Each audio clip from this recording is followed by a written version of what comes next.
আজকে আমরা টার্কিতে ইস্তানবুলে এন্ড আজকে আমাদের সেকেন্ড ডে। আজকে আমরা সুলতান আহমেদ স্কয়ারে এসেছি।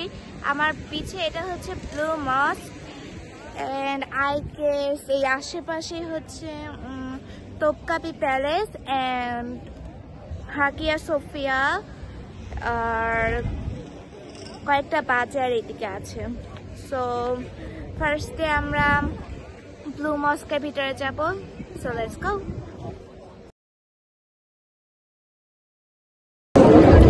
এখন আমরা মসজিদের ভিতরে, এটা হচ্ছে মসজিদ, ওই বড় করে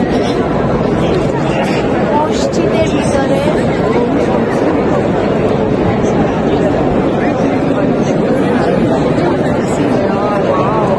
এখানে হচ্ছে হেজাব পরে ঢুকতে হবে।